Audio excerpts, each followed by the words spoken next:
Reason 6,425 why I freaking love Jamar Chase. Also, I did mess up in my last video. I don't know why. I don't know if it's because I recorded the video at 7 a.m. or what was going on, but for some reason I said in the video, I was like, yeah, Jamar Chase been playing since Joe Burrow since 2020, which is not accurate. He actually got drafted in 2021 in the first 10 picks. I don't know why. I guess because it was like I was like kind of like half asleep making the video. Not gonna lie, no excuse, but I was kind of half asleep making the video. So I was like, in my head, I'm like, oh yeah, in 2020 we took a wide receiver in the second round. Well, that wide receiver was C. Higgins. It was not Jamar Chase. So I don't know. I apologize for that, guys. Yeah, I make mistakes sometimes, but I apologize for that. Anyway, though, let's talk about the reason why I love Jamar Chase. 6,425 reasons why here. And it's because he's hilarious. You know, he says it how it is. He doesn't sugarcoat it. Before we played the Browns, you know, he called them elves. And then after we lost to the Browns, he still said, you know, the reason why he's ticked off is because we lost to some damn elves, right? He doesn't care what you think. He doesn't care what you say. He will say whatever he wants to say because that's Jamar Chase. He's the most realist human being on this earth. Like, a lot of people on this earth are fake and, you know, they just bullcrap around. Not him. He doesn't do that. He's honest. You know, even with the unpopular opinion of going back to, oh, should we start Joe Burrow or not? He said it how it is. No, he should be out till week 5. And he was very honest with that. And then, of course, you know, last week when they asked him, hey, like, what's going on? Why aren't, like, do you feel like you're having issues getting open because it's offense? He could have sat there and just said, yeah, you know what? We're trying to get better. We're all working to get better. Instead, he was honest. He was just like, hey, I'm always effing open. I'm always open. I'm always out there. But, you know, sometimes just don't get the ball. So, again, like I said, it's just like, you know, very, very honest at the end of the day. And that's why I love Jamar Chase. It's like, you're not going to get a bullcrap response. You're going to get exactly the truth. So, he posted another thing on Twitter. He posted on someone on Twitter that I absolutely thought was hilarious. And this is what he posted. 7-Eleven. Now, if you don't understand why he posted 7-Eleven, let me explain it to you. So, if you think about 7-Eleven, what do you think about right away? You might think it's a convenience store. It's easy to go to. It always has what you need. But it's also another thing. It's open 24/7. Yup. 7-Eleven is open 24/7. And it's like so many, like I just listened. There's so many different things actually, plus the open 24/7 is also like it always has what you need. It's always convenient, right? You can always go to it. You never have to worry, right? There's never a problem with it, really.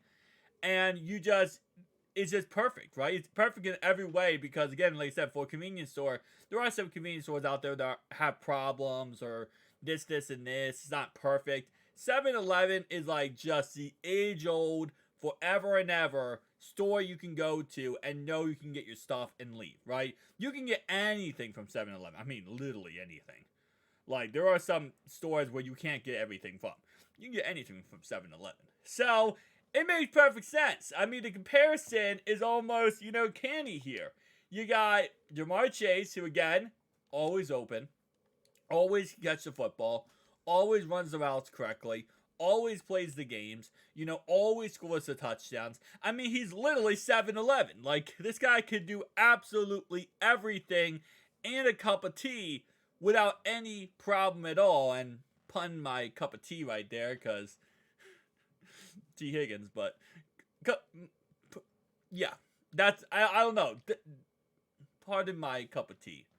But no, I absolutely freaking love this. And again, like I said, it's just more, you know, I love this type of not smack talk, but I love this type of talk because this is not giving bulletin board material for any other team. This is not trash talking any other team. He could have, if he wanted to, he could have put Arizona as the logo for 7-Eleven. And he could have just done something like that. But instead, you know, we're not smack talking any other team this season, right? We're not giving any other team any kind of firepower, any type of, you know, ammunition. We're just talking about us. We're just playing our game. We're just showing how good of a team we are. We don't care about any other team right now. And that's the most beautiful thing right now. And that, again, how you're going to win games, right? Don't give other teams any ammunition. But he is always open. And one thing I will say is once we have to go to the bank to give him money, he's always going to be open. I mean, when it comes to money wise, because 30, probably 30 plus million a year, 5-year contract. I mean, don't get me wrong. He deserves every single dime of what he's going to get paid by us. But this is going to cost us a lot of money. And it's not going to be easy, but there's probably, again, like, keep in mind, he can't get his extension until, what, next year. So, it's probably going to be a year. We're probably going to pick a 5th-year option, obviously, right? But we're probably going to go back and forth for a year on this contract, and it's not going to be an easy contract to just, like, sit down and talk over it, 1, 2, 3 days. This is the type of contract that's probably going to take a year. It's probably going to take a year going back and forth. Might take 2 years with the 5th-year option to really negotiate this contract. And I wouldn't be surprised if we don't get this contract done until the end of his 5th-year option. I wouldn't be surprised because that's how, intense this contract's going to be. We're going to try to backload it probably. We're going to try to balance it out so it helps the team in the right now and that he gets his money in the future. We're probably going to add voidable years. We're going to do everything humanly possible here to try to keep him on the team, but also do not bankrupt the team, right? And it's difficult. They always say the only way you can win a Super Bowl is when your quarterback is making less than 14% of your salary cap, right? Meaning your quarterback's on a rookie deal. Obviously, that's not the case anymore for us. And Jamar Chase is going to be more than 14% most likely. And then you're going to have, obviously, all the other guys you have to pay, right? I mean, T. Higgins, he wants a contract. He's going to be more than 5% of the salary cap. And then so on, right? I mean, Cheeto contract, DJ Reader contract, Tyler Boyd contract, Irv Smith is up for contract, Jonah Williams up for contract. I mean, like I said, I list them on and on and on and on and on. It's like a whole entire list here of never ending names, but it is what it is. This is kind of the thing when you pay a quarterback $275 million. You gotta just kind of try to figure out everything else. And the sad thing is we won't be able to keep everyone. It is what it is. It's football. We're gonna have to rebuild in the draft, and hopefully next year our first round pick isn't a pass rusher. Hopefully it's a tight end. Based on what I've seen for the mock drafts so far of next year, there's some good tight ends in that draft. And I'm hoping we take a tight end first round or right tackle. Probably a right tackle. If Jonah leaves, right tackle would be a good option. Thank you guys for watching. I'll see you guys in the next one. Peace out.